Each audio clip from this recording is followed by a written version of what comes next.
here's my first road trip video.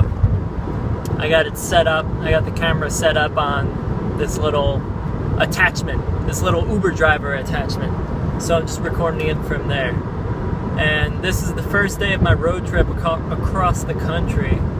I'm driving from New Jersey to Oregon over the course of 10 days. And I'm in the middle of Pennsylvania right now, on 78 West, I think the road is. And I'm just thinking about life and a few different topics. And I don't want to make this video just about me. I want to inspire people and to give people ideas through what I'm doing. So the first topic that I want to discuss is following your intuition and following your heart, because that's something I've been relentlessly doing since I quit my 9-to-5 job in October. So I traveled the world for a few months and I've just been living based off of intuition. And if you were to look at my life from like an analytical, rational perspective, it wouldn't make sense over the last 8 months or so. But it's unfolded beautifully, like beyond my wildest dreams, since I started doing that.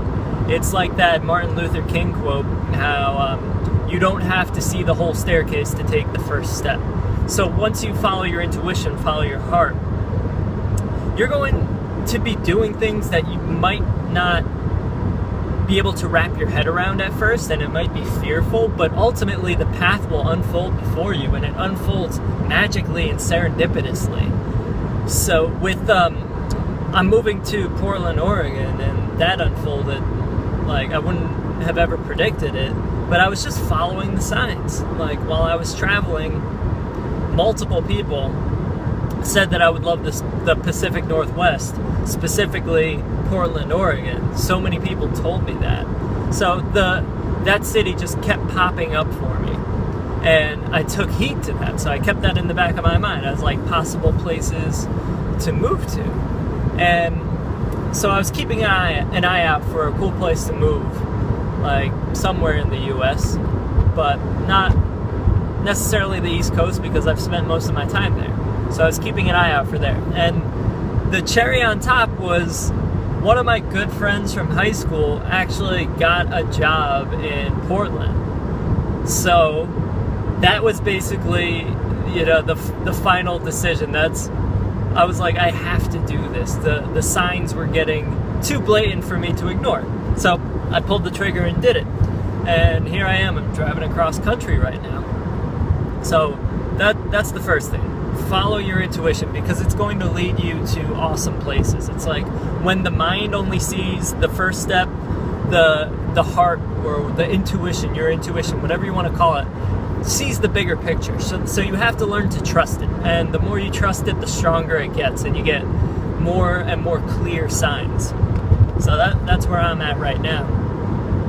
And the other thing I want to talk about is minimalism, because everything I own is in this car right now. It's all behind me right now in this 4-door Subaru. So I don't have much stuff, and it's a beautiful thing. It makes things so much easier. We don't need that much.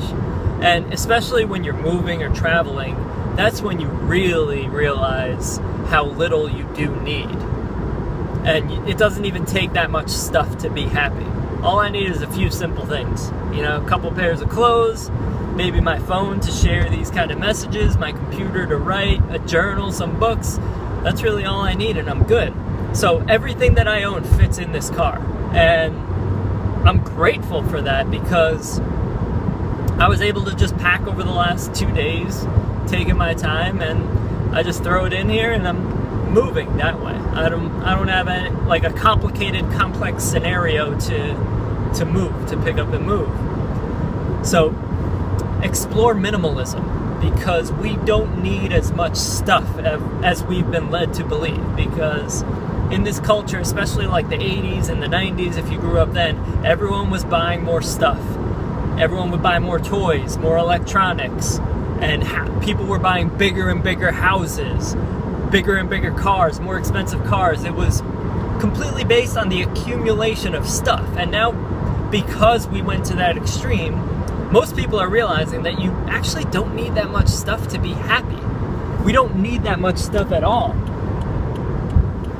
And so that's a major thing to realize. You don't need that much stuff. And just accumulating stuff won't accumulate happiness.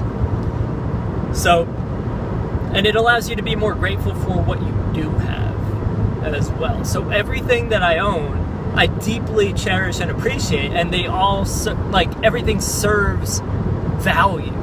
So I'm grateful for each individual item because it serves a value. If I were to just have tons of stuff, I would have no gratitude. I wouldn't see value in anything, so I would take it all for granted. So that's another big part of it. And yeah, those are the two things that I wanted to talk about. I don't want to make this just about me. I want to inspire you. I want you to take away things that you can apply to your life right now. So those are my two main points to take away, which is following your intuition and incorporating some form of minimalism, and you can apply it to your life however you want. Maybe just not buying as much stuff, or getting rid of some old stuff, or donating clothes, whatever. Wherever you're at in life, you can apply using your intuition and some form of minimalism to your life, okay? Peace, peace, much love, and one love, baby.